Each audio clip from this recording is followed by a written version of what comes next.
Hello everyone, আসসালামু আলাইকুম। আমি বর্তমানে আছি চায়নার একটি বিখ্যাত শহর এবং একটি প্রসিদ্ধ শহর, যেটি এক সময়কার চীনের রাজধানী ছিল, শানচি প্রদেশের অন্তর্গত শিয়ান শহর।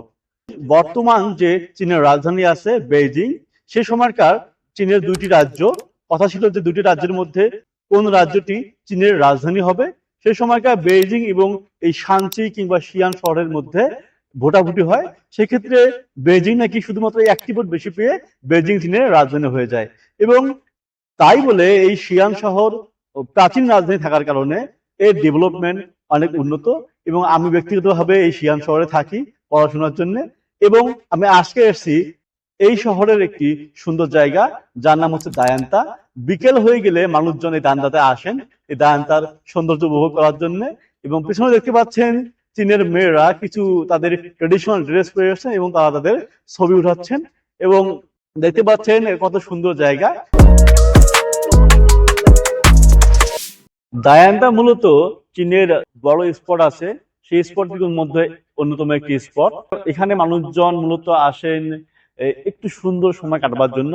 এবং আপনি দেখতে পারবেন যে এখানে আসলে ছেলে থেকে একদম মুরব্বী মানুষ পর্যন্ত সবাই আসেন এই দায়ান্তাকে দেখতে। এবং এই জায়গাটি যে এত সুন্দর এবং এই পরিবেশ, শান্তশিষ্ট পরিবেশ, এত বিশাল বড় জায়গা, পানির ফোয়ারা, ঝর্ণা, লাইটিং, এবং দেখতে পাচ্ছি আমার পেছনে যে গাছগুলো আছে সেই গাছগুলো অসাধারণ সুন্দর।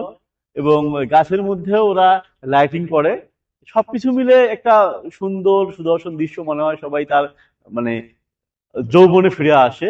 এই যৌবনের রূপ নিতে আমিও আসলাম এর সৌন্দর্য দেখার জন্য। সন্ধ্যার পর এখানকার দৃশ্য খুব অসাধারণ রূপে সেজে যায়।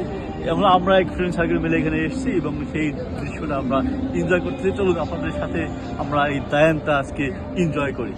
দায়ান্তা বা বৃহৎ বন্য হাঁস প্যাগোডা চীনের অন্যতম প্রসিদ্ধ বৌদ্ধ মন্দির।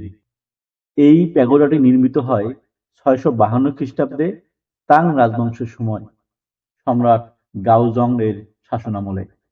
এটি মূলত নির্মাণ করা হয়েছিল ভারত থেকে আনা বৌদ্ধ ধর্মগ্রন্থ ও অবশেষ সংরক্ষণের জন্য, যা মহান ভিক্ষু জুয়ানজাং ভারত ভ্রমণের পর এগুলো চীনে নিয়ে আসেন।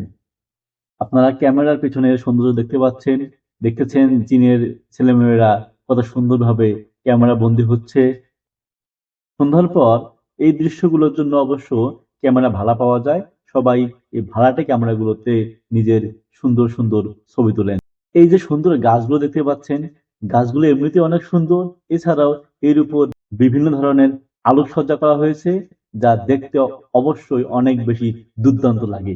এজন্যই এসব সৌন্দর্য অবলোকনের জন্য সবাই সন্ধ্যার সময় বা সন্ধ্যার পর পরে এখানে আসেন এই মনোরম, মনোমুগ্ধকর সুন্দর দৃশ্য উপভোগ করার জন্য। দিনের বেলাতে তেমন একটা মানুষজন দেখতে না পারলেও রাতের বেলা দেখেন কত মানুষজন এখানে এসছে দারুণ একটা সন্ধ্যাকালীন মুহূর্ত কাটাবার জন্য।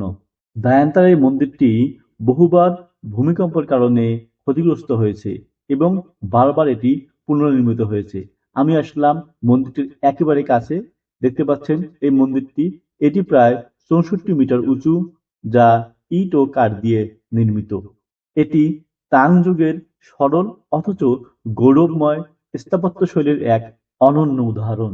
আবারও নিচে চলে যাই। দেখতে পাচ্ছেন গাছগুলোতে অনেক মরিচ বাতির মতো, এবং প্রতিটা লাইটিংয়েই কিছু না কিছু লেখা আছে এবং সেটা অবশ্যই ভালো কথা লেখা আছে। হয়তোবা আমার ভিডিওতে আপনারা বুঝতে পারতেছেন না, কিন্তু কাছে আসলে বোঝা যায় যে প্রতিটা লাইটিংয়েই কিছু না কিছু ভালো কথা লেখা আছে। চাইনিজরা মূলত এরকম সুন্দর সুন্দর কথা লিখতে এবং মানতে পছন্দ করেন। তো আজকের দায়ান্তা অঞ্চলটি একটি জনপ্রিয় পর্যটন কেন্দ্র।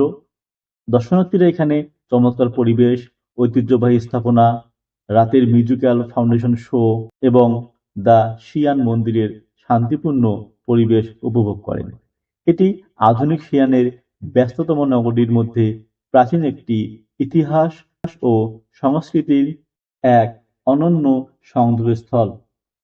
দায়ান্তা কেবল একটি ধর্মীয় স্থাপনা নয়, এটি চীন ও প্রাচীন ভারতের মধ্যে সাংস্কৃতিক ও ধর্মীয় বিনিময়ের প্রতীক, যা সিল্ক রোডের মাধ্যমে সম্ভব হয়েছিল। এই স্থাপনাটি বর্তমানে ইউনেস্কো বিশ্ব ঐতিহ্যবাহী স্থান, যেটাকে আমরা ইউনেস্কো ওয়ার্ল্ড হেরিটেজ এরিয়া বলে থাকি এই হিসাবেও স্বীকৃতি পেয়েছে।